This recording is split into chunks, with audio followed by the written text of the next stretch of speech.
में आपका स्वागत है। तो जो भी चैनल पे नए आए हैं, चैनल को सब्सक्राइब करके बेल आइकन जरूर दबा दीजिए ताकि नेक्स्ट वीडियो का नोटिफिकेशन आप तक पहुंच सके।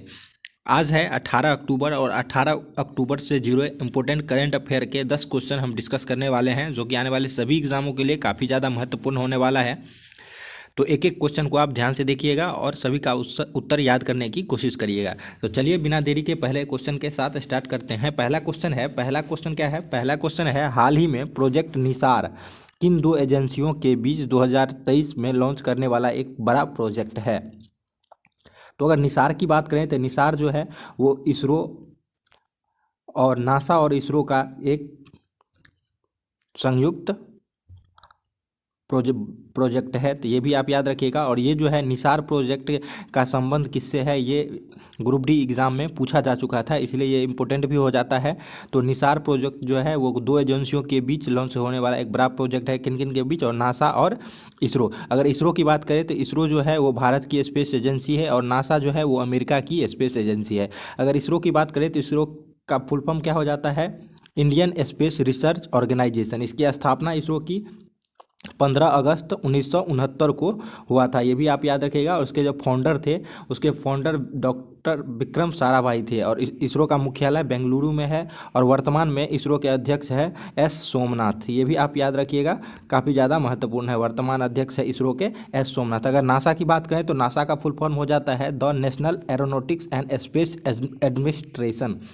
स्थापना जो है नासा की वो 29 जुलाई 1958 को हुआ था और इसका मुख्यालय वाशिंगटन डीसी में है। ये भी आप याद रखिएगा। चलिए आगे बढ़ जाते हैं अगला क्वेश्चन के साथ।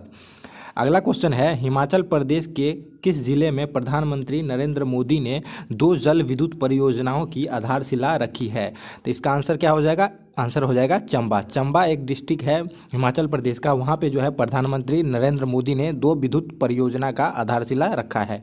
अगर हिमाचल प्रदेश की बात करें तो हिमाचल प्रदेश के मुख्यमंत्री जयराम ठाकुर हैं और यहाँ के गवर्नर जो है वो राजेंद्र आर्लेकर जो है वो हिमाचल प्रदेश के गवर्नर है। ये भी आप याद रखिएगा, काफ़ी ज़्यादा महत्वपूर्ण है। चलिए आगे बढ़ जाते हैं, अगला क्वेश्चन देख लेते हैं। अगला क्वेश्चन है, हाल ही में कहाँ पर 7वां इंडिया आर्ट फेस्टिवल का आयोजन किया गया? तो आंसर क्या हो जाएगा? इसका आंसर हो जाएगा नई दिल्ली। नई दिल्ली में जो है वो 7वां इंडिया आर्ट फेस्टिवल का आयोजन किया गया। तो ये याद रखिएगा। अगर नई दिल्ली की बात करें तो दिल्ली के मुख्यमंत्री है अरविंद केजरीवाल और उपराज्यपाल जो है वो विनय कुमार सक्सेना। ठीक है, विनय कुमार सक्सेना वहाँ के उपराज्यपाल है। तो ये भी आप याद रखिएगा, काफ़ी महत्वपूर्ण है, हाल ही में बने हैं, तो एग्जाम्स में पूछा जा सकता है। चलिए आगे बढ़ जाते हैं, अगला क्वेश्चन देख लेते हैं। अगला क्वेश्चन है, हाल ही में भारत के लखनऊ की रहने वाली जागृति यादव किस देश में एक दिन के लिए उच्चायुक्त बनी है? तो आंसर क्या हो जाए इसका? ब्रिटेन। ब्रिटेन में जो है वो लखनऊ की रहने वाली है जागृति यादव, उन्हें एक दिन के लिए उच्चायुक्त नियुक्त किया गया है ब्रिटेन में। अगर ब्रिटेन की बात कर लें तो ब्रिटेन की हाल ही में प्रधानमंत्री कौन बनी है? Liz trust.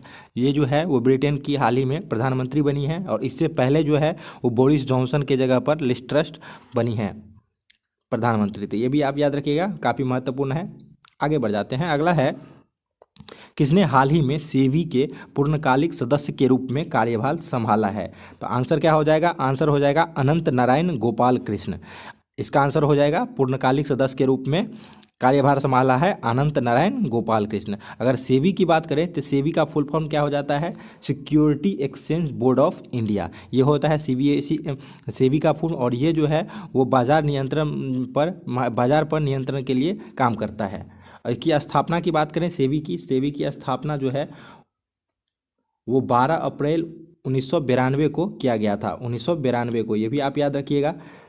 अगर वर्तमान में सेबी के अध्यक्ष की बात करें तो माधवीपुरी बुच्च जो है वो सेबी की वर्तमान अध्यक्ष है और ये पहली महिला अध्यक्ष है सेबी की। तो ये भी आप याद रखिएगा, काफ़ी महत्वपूर्ण है। मुख्यालय अगर सेबी की बात करें तो मुख्यालय मुंबई में है, तो ये भी आप याद रखिएगा। चलिए आगे बढ़ जाते हैं, अगला क्वेश्चन देख लेते हैं।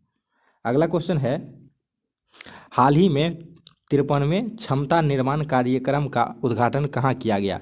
तो 53वें क्षमता निर्माण कार्यक्रम का उद्घाटन जो है वो मसूरी में किया गया। मसूरी जो है वो कर्नाटक में स्थित है, तो ये भी आप याद रखिएगा। अगर कर्नाटक की बात कर लें तो कर्नाटक के बेंगलुरु को सिलिकॉन वैली के नाम से जाना जाता है, ये भी आप याद रखिएगा। मुख्यमंत्री कर्नाटक के बसवराज बोम्मई ये जो है वहाँ के मुख्यमंत्री है, और कर्नाटक के राज्यपाल जो है वो थावर चंद गहलोत वहाँ के राज्यपाल है, ये भी आप याद रखिएगा। चलिए आगे बढ़ जाते हैं, अगला क्वेश्चन देख लेते हैं। अगला क्वेश्चन है, हाल ही में किस शहर में सतत पर्वतीय विकास शिखर सम्मेलन 2022 आयोजित किया गया? आंसर क्या हो जाएगा? आंसर हो जाएगा लेह लद्दाख। लद्दाख में जो है वो सतत पर्वतीय विकास शिखर सम्मेलन 2022 का आयोजन किया गया, ये भी आप याद रखिएगा। अगर लद्दाख की बात कर लें तो लद्दाख के उपराज्यपाल राधा कृष्ण माथुर वहाँ के उपराज्यपाल है, ये भी आप याद रखिएगा। और देश का सबसे बड़ा राष्ट्रीय उद्यान हेमिस राष्ट्रीय उद्यान भी लद्दाख में ही है, तो ये भी आप याद रखिएगा, हेमिस राष्ट्रीय उद्यान। चलिए आगे बढ़ जाते हैं, अगला क्वेश्चन देख लेते हैं। अगला है, इसरो यूके के वैश्विक संचार नेटवर्क वनवेव के कितने उपग्रहों को लॉन्च करेगा? तो 36 उपग्रहों को जो है इसरो यूके के वैश्विक संचार नेटवर्क वनवेव के 36 रॉकेट को लॉन्च करेगा। इसरो के बारे में आप जान ही चुके हैं, इसका फुल फॉर्म होता है इंडियन स्पेस रिसर्च ऑर्गेनाइजेशन। स्थापना उसकी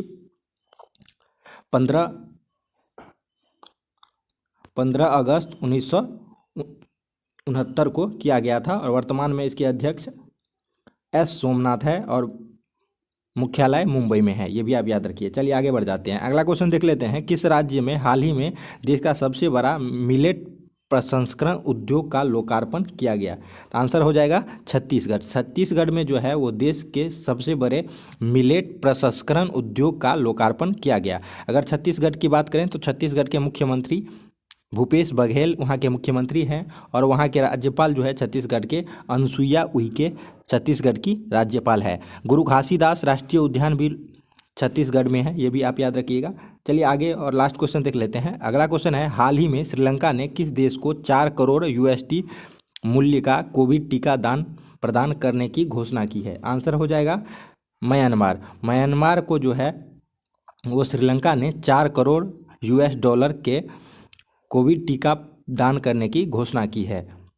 अगर म्यांमार की बात करें तो इसका जो म्यांमार की राजधानी जो है वो नापीता वहाँ की राजधानी है, और म्यांमार को पहले बर्मा के नाम से भी जाना जाता था, ये भी आप याद रखिएगा। अगर श्रीलंका की बात करें, श्रीलंका का राजधानी जो है वो कोलंबो और वहाँ की राजधानी है। अगर श्रीलंका के राष्ट्रपति की बात करें, हाल ही में राष्ट्रपति इनका चेंज हुआ था, तो श्रीलंका के राष्ट्रपति वर्तमान समय में रनिल विक्रमसिंघे जो है वो वहाँ के श्रीलंका के राष्ट्रपति हैं। और प्रधानमंत्री की बात करें तो दिनेश गुरुवर्धने जो है वो श्रीलंका के प्रधानमंत्री हैं, ये भी आप याद रखिएगा, काफ़ी महत्वपूर्ण है। चलिए हम एक क्वेश्चन, अगला कल का क्वेश्चन ही रहेगा, इसका आंसर आपको कमेंट बॉक्स में देना है। आंसर क्वेश्चन क्या है? क्वेश्चन है, जल जीवन मिशन लक्ष्य प्राप्त करने वाला 2022 का पहला राज्य कौन सा बना है? तो इसका आंसर जो है वो कमेंट बॉक्स में आप लिखिएगा। इसका ये क्वेश्चन कल वाले सेशन यानी कि 17 अक्टूबर के करंट अफेयर वाले वीडियो में बताया गया था, इसलिए इसका आंसर आप खुद कमेंट बॉक्स में लिखिएगा। तो अगर आपको वीडियो पसंद आया होगा तो चैनल को सब्सक्राइब करके बेल आइकन ज़रूर दबा दीजिएगा। मिलते हैं नेक्स्ट वीडियो में, धन्यवाद।